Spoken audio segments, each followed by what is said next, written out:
আর তো কোনো শিকার দরকার নেই, ভাগি দিল আলুর বাচ্চা হয় তাকে খাবো, এইটা জানি। তার জন্য দিন রাতে পড়ি থাকি, নিয়ম আছে। মানে আমরা কৃষিজীবী মানুষ, কৃষি কাজ করিয়া জীবন যাপন করছি, মানব সভ্যতার সৃষ্টি লগ্ন থাকিয়া আমরা শ্রেষ্ঠ মানব। আমার পূর্বপুরুষে এগুলা ডিসকভারি করছে, আবিষ্কার করছে, সৃষ্টি আবিষ্কার করছে। আমার পূর্বপুরুষের নীতিটাকে বেদ কয়, আর এই বেদের আচার তাকে বেদের আচার, বৈদিক আচার। আমরা বেদ মতে জীবন যাপন করি। সৃষ্টি রহস্যটা আমার পূর্বপুরুষ অধ্যয়ন করছে, আর আমার পূর্বপুরুষে সৃষ্টি করছে। আর আমার পূর্বপুরুষে যেটা সৃষ্টি রহস্য, বিষ্ণু জলগর্ভের থেকে বিষ্ণুর জন্ম হয়েছে। তা বিষ্ণুর পাও দিয়ে জন্ম হয়েছে মহেশ্বরের, বিষ্ণুর নাভি দিয়া জন্ম হয়েছে ব্রহ্মার, বিষ্ণুর পুরুষত্ব দিয়ে জন্ম হয়েছে নারায়ণের, আর বিষ্ণুর মলদার দিয়ে জন্ম হয়েছে কীট, কীটের থাকে পতঙ্গ হয়েছে, পতঙ্গের থাকে পাখি হয়েছে, পাখির থাকে পশু হয়েছে। এটা থেকে সৃষ্টি হয়েছে। আর এই সৃষ্টি রহস্যটা বিষ্ণু তখন অধ্যয়ন করিয়া চিন্তা করে দেখছে যে যেহেতু সৃষ্টি হচ্ছে, বংশবৃদ্ধি হইতে থাকবে, একদিন তো বিস্ফোরণ হবে। বিস্ফোরণ হলে নিয়ন্ত্রণ কাজ করবে।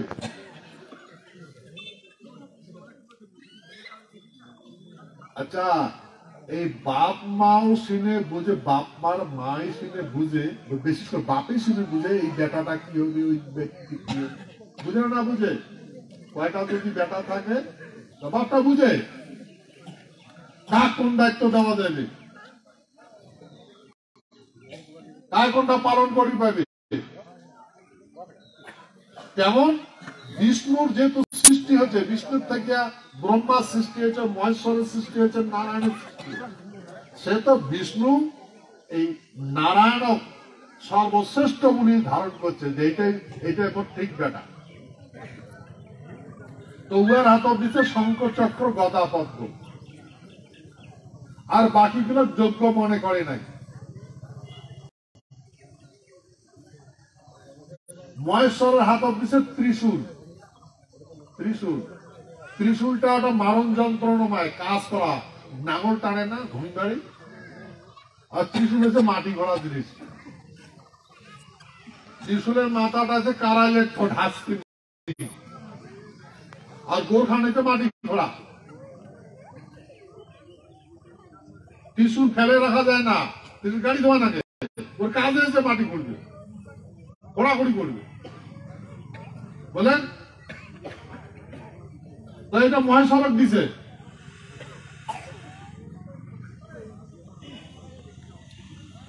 মহেশ্বরের বংশ এই কাজটা করবে। আর ব্রহ্মার বংশ, ওর যেহেতু অনেক কটা মাথা, একটা মানুষের যদি অনেক মাথা হয় এবার কিছু করে দেবে। কতগুলা প্রাণী দেখা যায় না, মানুষও কতগুলো আছে, তারপর 3টা মাথা পর্যন্ত আছে, তারপর 2টা মাথা পর্যন্ত আছে না, পেট একটা, মাথা 3টে 4টে, ঘুড়িতে একটাই। তা ইমে যদি খায় তা উমে মুকুট দেয় কোথায় কারাকারি করে, নয়? তার মানে 3টা বুদ্ধি আছে, 3টা মাথা 3টা বুদ্ধি, সেহেতু সক্ষম নয়, কোন অক্ষম। সেই জন্য বিষ্ণু সিদ্ধান্ত করছে যে দায়িত্ব দেওয়া যাবে না, কারণ অক্ষম। আর মহেশ্বর উহাক দেখছে অদম মানসি, প্রকৃতির সাথে নড়াচড়া করে বেড়ায়।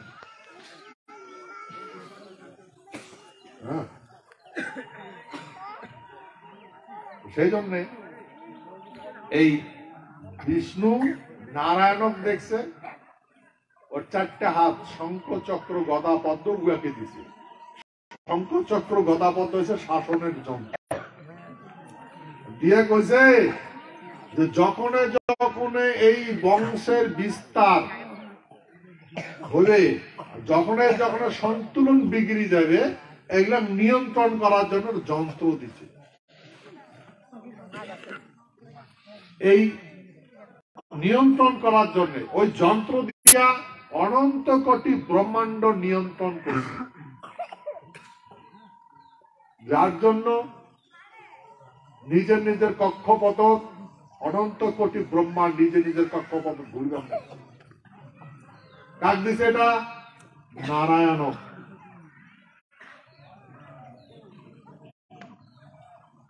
সেতু সত্য জগৎ কইছে ব্রহ্মা বিষ্ণু মহেশ্বর। ত্রেতা জগৎ কইছে ব্রাহ্মণ ক্ষত্রিয় শূদ্র। দাপর জগৎ কইছে শতগুণ রজগুণ তমগুণ। ভাগ করছে, মানে কর্ম ভাগ করে দিচ্ছে। এই কথা কিন্তু গীতার বিস্তারিত করে অর্জুন বুঝাইছিল মানুষ। সত্য সত্য ত্রেতা দাপর 3 যুগের কথা বলছে। আর বলছে এর পরে যেটা যুগ আসবে ওই যুগ তো এই রূপে হবে, বলছে এইরূপ হবে, ভবিষ্যৎবাণী করিয়েছে এই রূপে হবে। পরের যেটা যুগ আসবে ওইটা যুগ তো এই রূপে হবে। সেহেতু যখনে যখনে সন্তুলন বিগড়ে যাবে, তখনে এটা নিয়ন্ত্রণ করা লাগবে। নিয়ন্ত্রণ যদি করা না যায়, তাহলে গ্রহ নক্ষত্র দিশাবিহীন হয়ে যাবে। দিশা যদি বিহীন হয়, তাহলে নিজে নিজে নিচের কক্ষপথচ্যুত হয়ে অন্য কক্ষ ধরবে। আর অন্য কক্ষ ধরলে মানে আরেকটা আছে, ওটা কোন ঠক্কর লাগবে। মার্বেল দেখেন না, মার্বেল একটা মার্বেল যদি মারেন, ওই মার্বেল লাগিয়ে আরেকটা মার্বেল ধাক্কা লাগে, আরেকটা মার্বেল ধাক্কা লাগে, দেখছেন এই দেখেন। এইটা ব্রহ্মাণ্ডের নীতি, এটাই নীতি।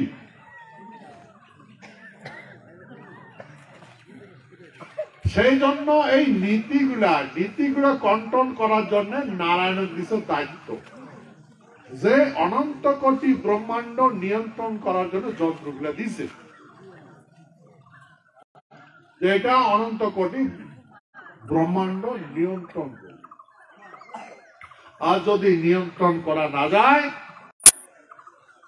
তাহলে সভ্যতার বিনাশ হইবে।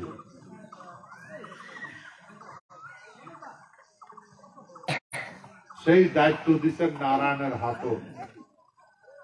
আর নারায়ণ ভাগ করে দিছে দায়িত্ব। মহেশ্বর করবে সেবা, সেবার কাজ, সেবা করবে। মহেশ্বরের বংশ সেবা করবে। ব্রহ্মার বংশ খবরিয়া, খবর দিবে, দায়িত্ব দিতে হবে। খবর দেখো কোন গ্রহ নক্ষত্র কেমন আছে, কেমন আছে, খবর দিবে। যাকে মিডিয়া নিয়ন্ত্রণ করবে, এইটাই সে নিয়ম। আর যখন এগুলো নিয়ন্ত্রণ করেন না বাবু, তখন বিনাশ আসছে। এই দায়িত্বটা তো, সেই জন্যে সত্য যুগত ব্যবহার হয়েছে গদা, দাপর ত্রেতা যুগত ব্যবহার হয়েছে সুদর্শন, দাপর যুগত ব্যবহার হয়েছে শঙ্খ, আর কলি যুগত ব্যবহার হবে পদ্ম।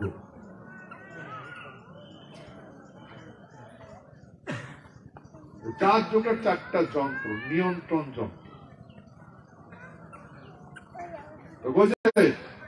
যদি এগুলা যদি নিয়ন্ত্রণ করা না যায়, হ্যাঁ, তাহলে নিয়ন্ত্রণহীন হয়া সৃষ্টির বিনাশ হবে। এই মতে ওই সত্য যুগতে নিয়ম নীতি ধারণ করা হয়েছে। এই যে স্বামী স্ত্রী, বাপ মাও, বেটা ভাতিজা, হ্যাঁ, সয়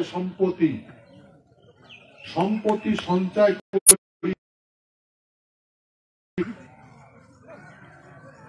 বেটার কোলাতে জন্ম নেওয়া লাগে, সেই জন্য স্থান বানাইছে তিনটা: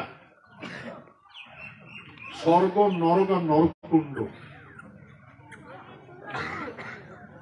স্বর্গ বসত করবে কীটের বংশ, কীট, বিষ্ণুর যেটা মলদার দিয়ে জন্ম হয়েছে, কীটের বংশ। কীটের প্যাটত কিনে নিয়ে আসে না? নাই? কার প্যাটত নাই? ওটা নিয়ম। কীটের থেকে পতঙ্গ হবে, মানে পাখনা কাজে দিন, পাখনার থেকে তারপরে পাখি হবে, তারপরে পশু হবে। ওইটা হচ্ছে। আর স্বর্গ হচ্ছে সর্বসুখের জায়গা। স্বর্গ যা জন্মগ্রহণ করে সুখে সুখ, এটা ব্যবস্থাপনা করা হয়েছে। আর যদি কাউ নিজ নিজ স্থানত স্বর্গ, নরক আর নরকুণ্ড থাকিয়া, মানে ঘুরি ঘুরি জন্ম না লাগে। নরকের বাসিন্দার বাল্যকাল, যৌবনকাল, বৃদ্ধকাল অতিবাহিত করার পরে নরকুণ্ডের বাসিন্দার নরক যাইবে। নরকের বাসিন্দার বাল্যকাল, যৌবনকাল, বৃদ্ধকাল অতিবাহিত করে স্বর্গ যাইবে। স্বর্গের বাসিন্দার বাল্যকাল, যৌবনকাল, বৃদ্ধকাল অতিবাহিত করিয়া ওমরা নরক অথবা নরকুণ্ড যাবে। আর যদি ওই স্বর্গতে থাকতে চায়, তাহলে ওই বিধি কর্মগুলো কয়া দিছে যে এমন করে স্বর্গ থাকা যায়, স্বর্গ ত্যাগ করিবে না। ওই জন্য নীতিগুলা ওই বুঝাইছে। এই কথাগুলো আমি কতবার আলোচনা করছিলাম না? এই দাপর যুগটা কৃষ্ণ বর্ণনা করছে, সত্য যুগতে এমন বর্ণনা করা আছে, ত্রেতা যুগতে এমন করে বর্ণনা করা।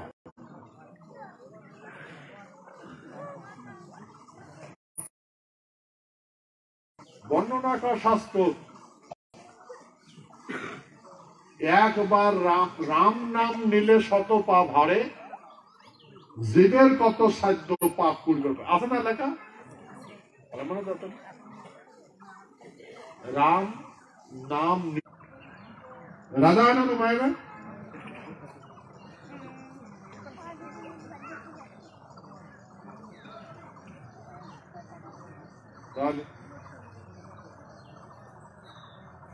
মহারাজ ইন্দ্র রাজা, উহার একটা সৃষ্টি রচনা হয়েছে, উহার শাসন ব্যবস্থাপনা বানাইছে। আর উহার শাসন ব্যবস্থা উহারটাই আক্রমণ করছে, যেটা কইয়াগত দেখা হয়েছে না? কইয়াগত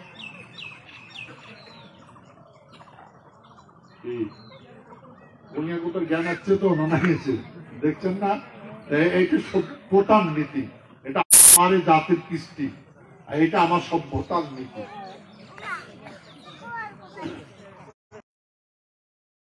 নিজ কর্মতে পতিত হয়া নরক অথবা নরকুণ্ডে প্রবেশ করে।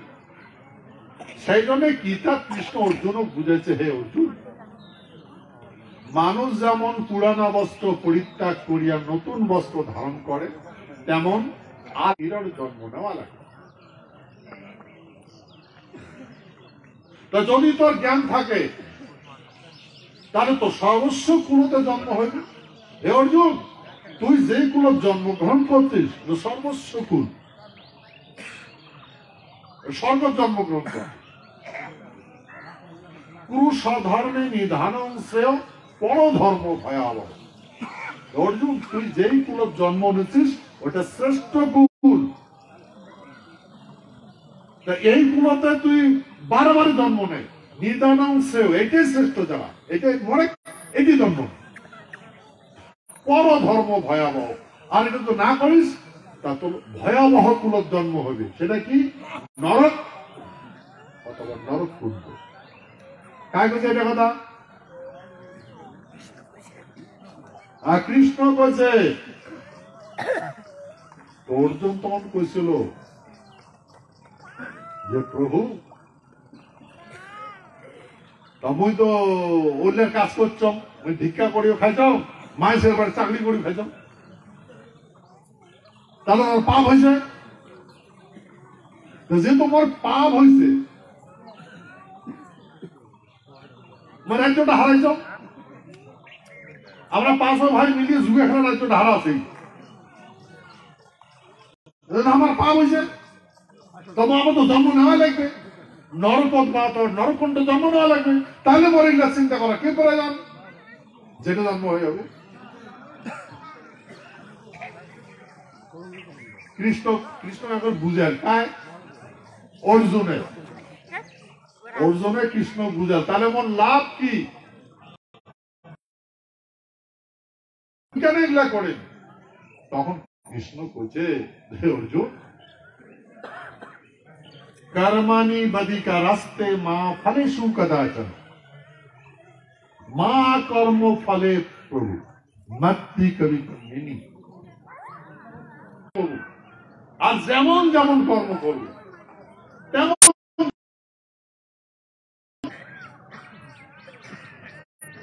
কর্ম করলে ফল পাবো, আর যেমন কর্ম করবো তেমন ফল পাবো। দুইটা ফলের কথা বলি না, দুইটা ফলে অর্জুন, একটা পাপ একটা পুণ্য।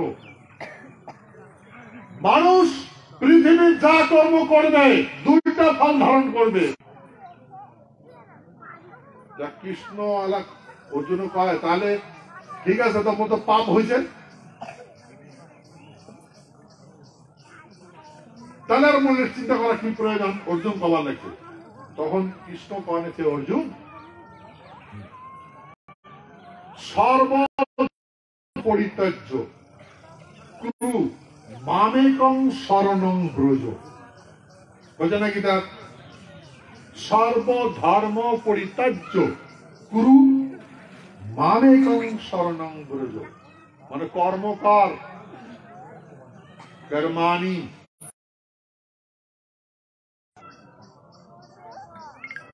অর্জুন, মুখ দেখলে তোর পাপ মুক্তি হবে। তোর তো পাপ নাই, মুখ দেখবে না। কি কৃষ্ণ বলছে না এটা? মামেকং শরণং মুক্ত।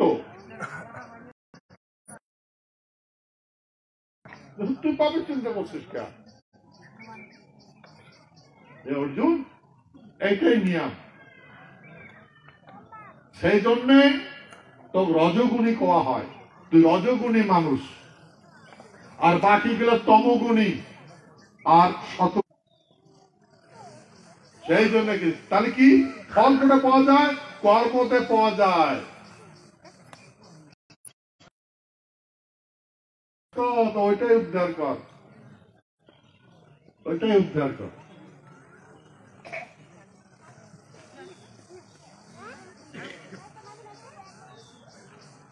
আর যদি না করিস তো তোর বিনাশ হবে। পাঠাইছে নিয়ন্ত্রণ করার জন্য, ওই জন্য ওই নিয়ন্ত্রণ করতে পারছি।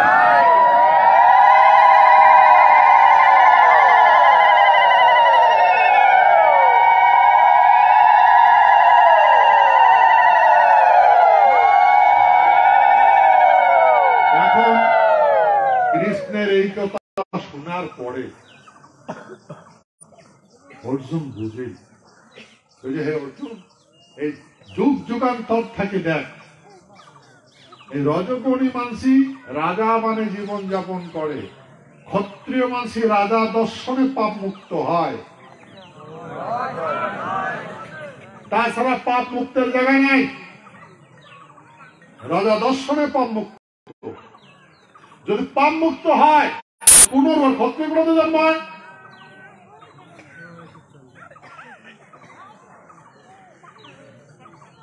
ভাই কথা যদি সত্য হয়, তোমরা ক্ষত্রিয় মানসি, রাজবংশী মানসি, আরো যদি তোমরা জন্ম নিতে চান, তা কার কোলার জন্ম নেবেন?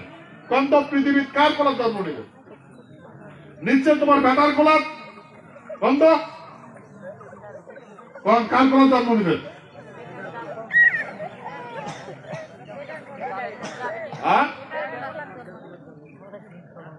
বেটার কোলার জন্ম নেবেন।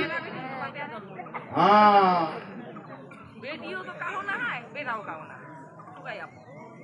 বেটা বেটির এটা শক্তি নাই।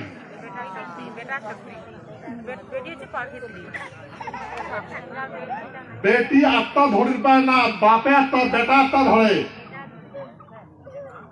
সেই জন্য পিতৃবংশটা পতিত থাকে, বাপ মা মরলে, গেতি গুষ্টি মরলে।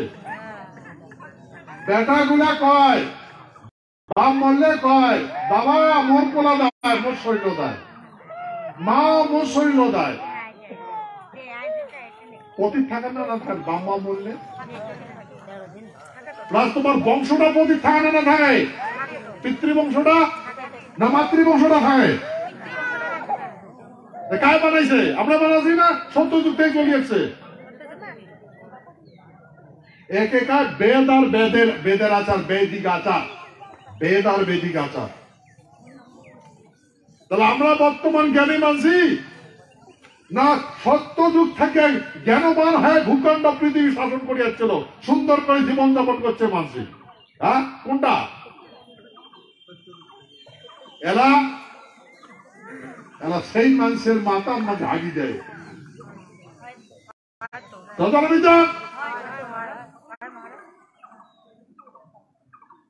সেই মাঝি এলা টুকুরিত করে গু